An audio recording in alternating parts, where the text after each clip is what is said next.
One of the great things about India is this tremendous interest in education. People talk about it all the time.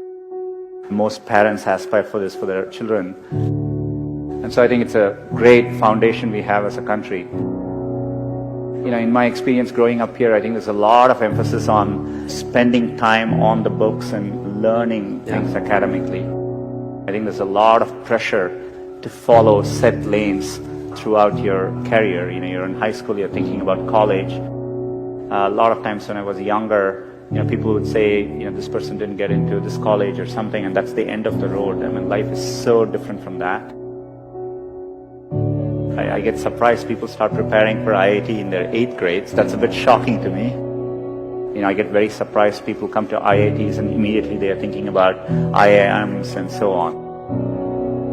The US, for example, most students don't choose their majors till their final year. So people explore different things and find what they're really passionate about. The way I dealt with these things was try and feel what I really enjoy doing and pursue that. I would do what feels something like you like spending time on. I would use that as a yardstick and not feel the pressure to do what others are telling you to do. I've always wanted to work on computing, build computing products. The thing which still keeps me going is the desire to build products which will be used by billions of users and makes a difference for them. That's what I've been focused on. It doesn't need to be even in engineering. There are many, many different ways, and you will see this later in life. People do well from all walks of life. I think education needs to evolve and change just like with everything else. Getting into an elite institution doesn't guarantee success. It matters a lot, but it doesn't guarantee success. I would like to see people value creativity, value experience of doing things, taking risks.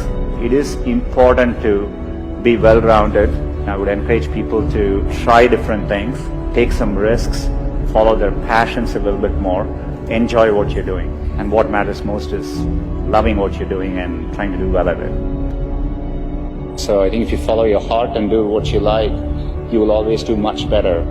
It's worthwhile taking risks and trying to do something you're really excited by. And if the first attempt you don't do it, you can try again, and things tend to work out in the long run. If you work on really difficult things, you're better off because you have no competition. Others aren't working on that difficult a problem. Even if you fail, you end up doing something great in the process. You want to aim high enough that you fail a few times. I think that's the natural part of the process. Setbacks actually don't matter.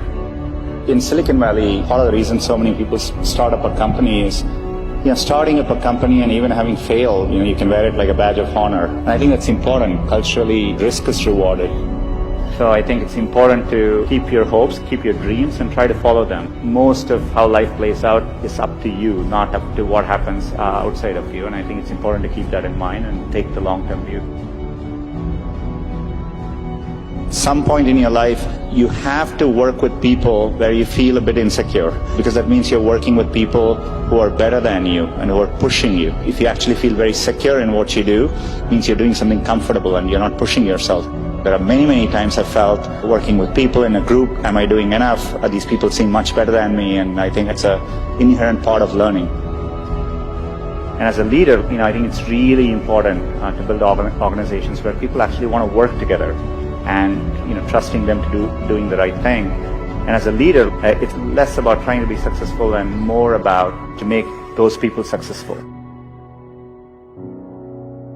I'm absolutely, with full certainty convinced that India will be a global player in the digital economy, and it'll be competitive with any country in the world.